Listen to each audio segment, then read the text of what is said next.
Well, hello again folks, and I hope yous are all still in good health out there.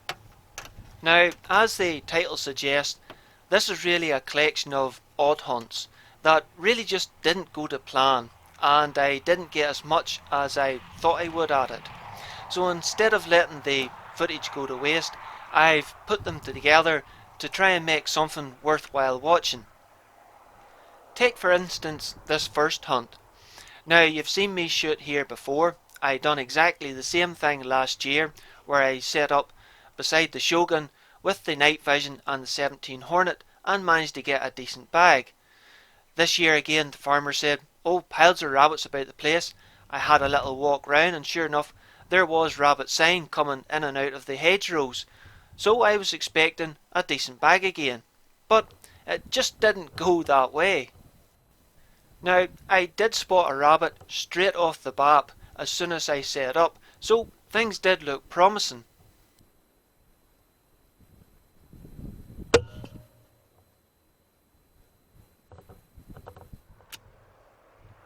Originally, I was intending to bring my 2.2 rimfire, but there was a possibility of a fox floating about, so decided to bring my 17 Hornet instead.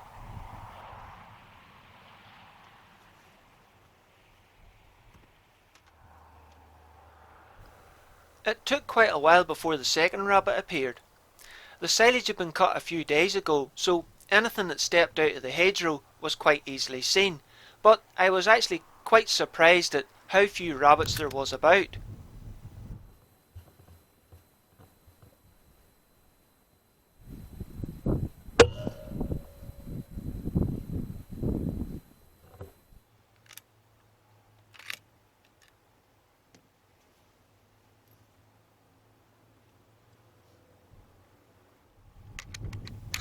I was using up the last of my PPU 2.2 Hornet to 17 Hornet fireforming loads, so after this I'll probably have to make up a whole new batch using the freshly fireformed brass. As well as the powered MV007 fitted to the back of the scope, I also had the powered MV019 spotter, which usually give me quite good service, but tonight for some reason it just wouldn't accept the SD card. But even though I couldn't record with it, I could still spot with it, and I spotted a familiar set of eyes in the next field over.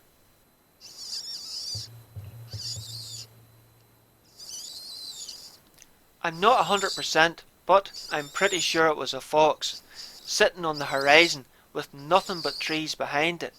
So even if I was sure, I still couldn't have taken the shot. I tried and tried to squeak it closer, but it just sat there and curiously watched me until it finally disappeared.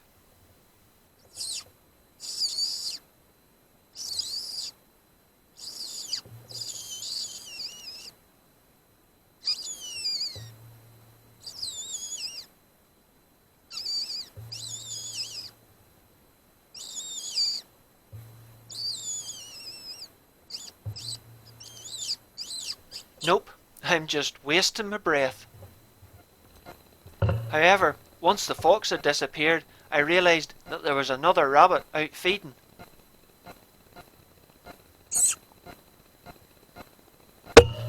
Unfortunately, I missed it with the first shot somehow.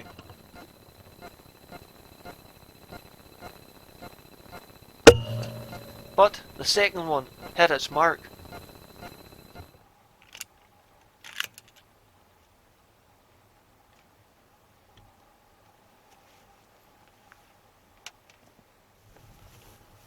I waited around for a good while, hoping for another opportunity, but neither fox nor rabbit appeared, so I picked up what I shot and headed next home.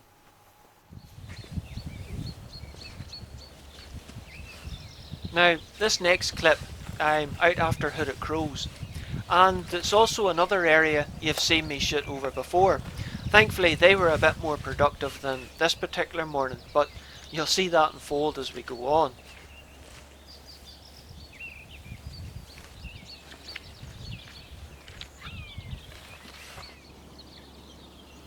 Now, In the past I preferred setting the hide up at the top of the field in the background, but as you can see it's been turned over recently, so I had to find a different spot to set the hide up. It's not the best of places along a straight line of barbed wire, but it has worked in the past okay. Unfortunately, it didn't work so well this morning.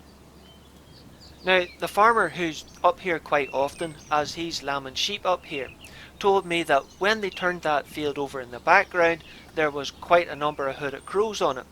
But I don't know where they went because I didn't see any this morning.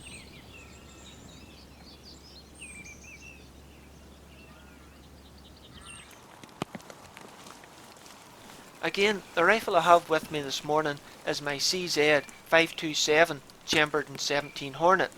I prefer this little centerfire round compared to the rimfire up in this hill ground, as the weather conditions can change quite dramatically up here, and the little 17 Hornet bucks the wind better.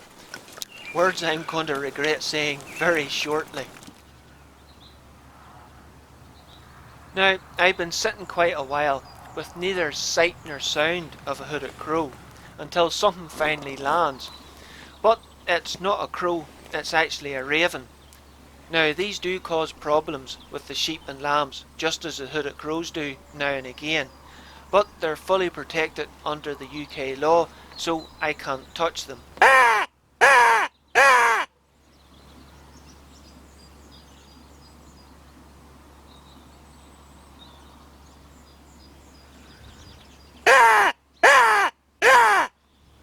Desperate at this stage to try and get a shot at a hooded crow, I started wailing away on a crow call to try and attract one.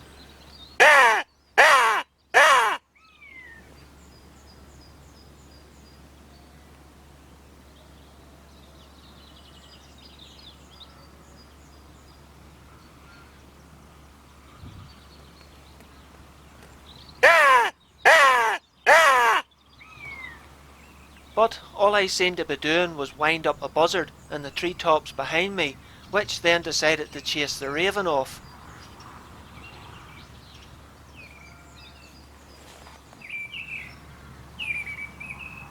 A lot more time passed when a couple of magpies decided to appear and started scoffing the rabbit down I'd set out as bait.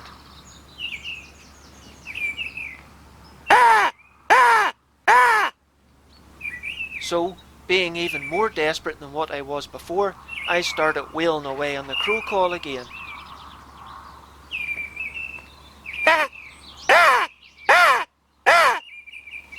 Not that I'm very good with it, but I was hoping that the extra activity the magpies was adding to the beta area, that it would finally bring a hooded crow down.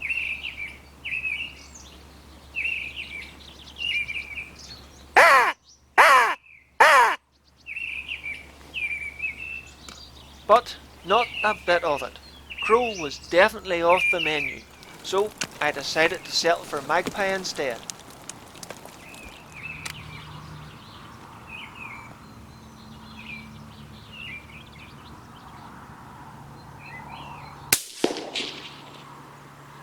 And at 80 yards, that little 17 Hornet is quite destructive.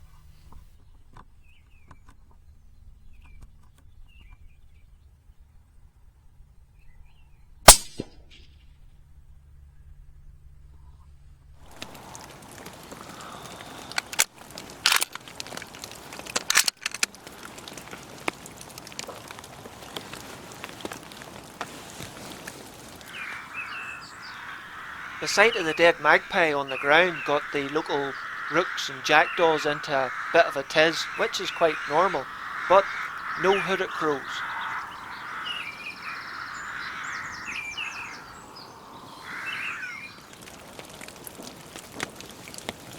But then I spotted something on a fence post away to my left hand side. Yep, another magpie.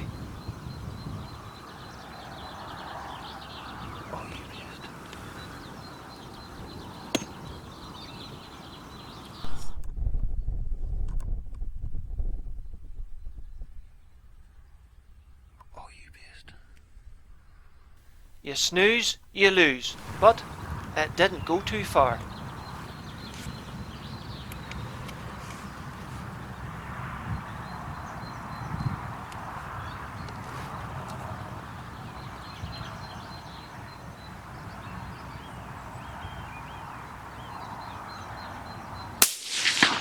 Missed.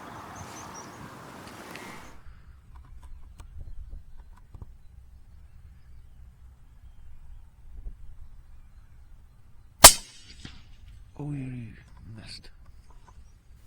Yep, remember what I said about bucking the wind? Well, I think it bit me in the rear end. I didn't miss it by much, but a miss is as good as a mile. Well, after that I decided to call it quits, because the weather was pants. Okay, we're going to keep this brief, because my gear's all wet, I'm getting wet, and I haven't got a brief few minutes between showers here. The weather's really closed in, but set the decoy crew out on the little cradle. I have a dead rabbit and one dead magpie, which, my goodness, it's scattered all over the place. Maybe 17 hornets sore on them.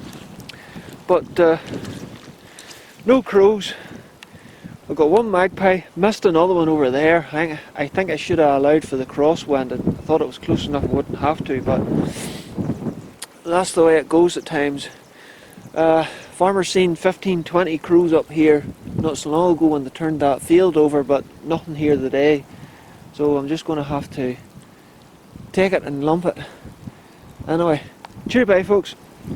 Take it and lump it? Oh man, I definitely had been sitting in that wee hide for too long.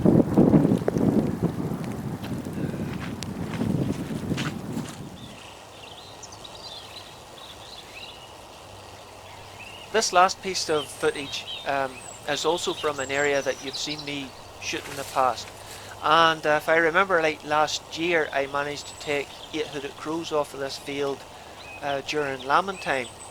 So I thought this year, it was in February, I'll try and get a few hooded crows off before the lambing started. But it just wouldn't work for me. Even though I revisited this same spot later in the year when the lambing had started and managed to get 7 one morning. One thing I did do differently this morning was experiment with a new bait. And no, it is not real, it's just a kid's stuffed toy I bought off Amazon. My regular viewers will know that I usually like using a dead rabbit for bait. But since these crows are coming to the lambing fields looking for stillborn or sickly weak lambs to prey on, I couldn't help but think, what if I set out something that looked more like what they were looking for, and how would that work?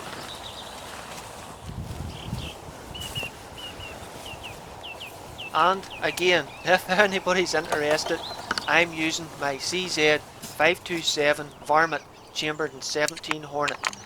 It has a Meopta 4-16 by 44 tactical scope with a Tactacam 5.0 and FPS unit to film through the scope, with a Wildcat Panther in 17 caliber moderator up front to help keep things shh.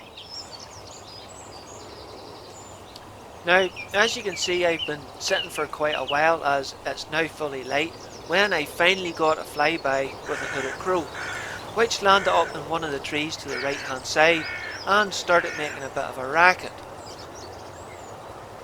I honestly didn't think it was going to land, not the way the morning had been going, but as soon as I started repositioning the camera, yep, it decided to land.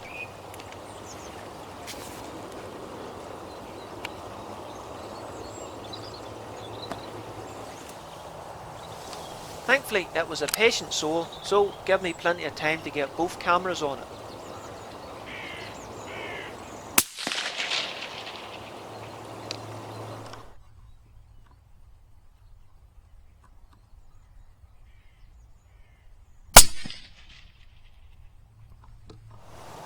With the crow finally in the bag, I was now a happy chappy.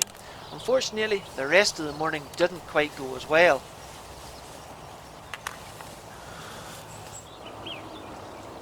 Since I could neither hear nor see any crows in the immediate area, I decided to go out and set that bird up I had just shot as a decoy.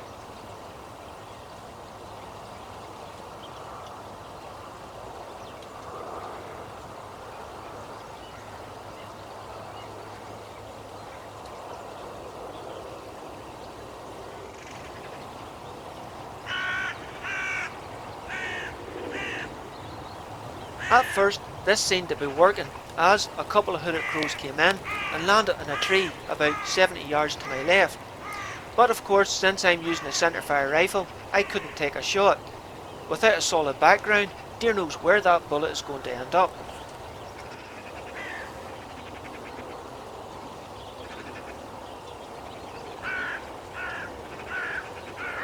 And, to make things worse, the birds just kept flying from one set of trees to the next, and never did land on the ground.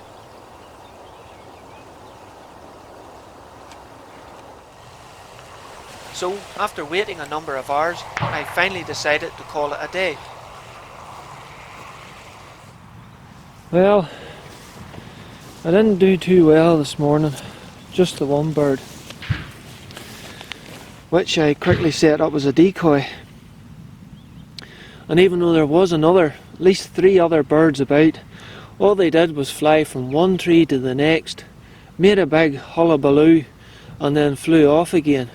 But none of them would commit, none of them would land on the ground, so that was a wee bit of a disappointment. Not much you can do about it though, but at least I got the one bird and I didn't miss it. Set the decoy up, trying to make it look as if the two were fighting to entice the other birds down, but it didn't work this morning. Change of bait this morning. Yeah, it's a wee, I don't know what you call it, stuffed teddy. It's a kid's toy. I thought it might work well during the lambing season, maybe better than a rabbit, and at least it got me one bird anyway this morning, so that was good. Wasn't sure how effective it would be by a label hanging out at its butt, but it might well work when I don't have any rabbits. But anyway, sounds like somebody else is doing a wee bit of shooting, so I think I'd call it quits and head next home. Cheerio, folks.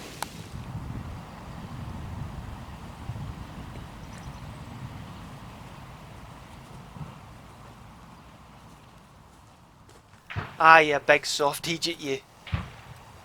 Well folks, that's the end of another one, and thanks for your patience if you've been watching this long. I'm sorry it wasn't anything more spectacular, but sometimes, actually it's more than sometimes, that's just the way it goes, hey. I have been out with a shotgun on a dairy after jackdaws, but I have that footage to edit yet. But until then, take care and look after yourselves, hey.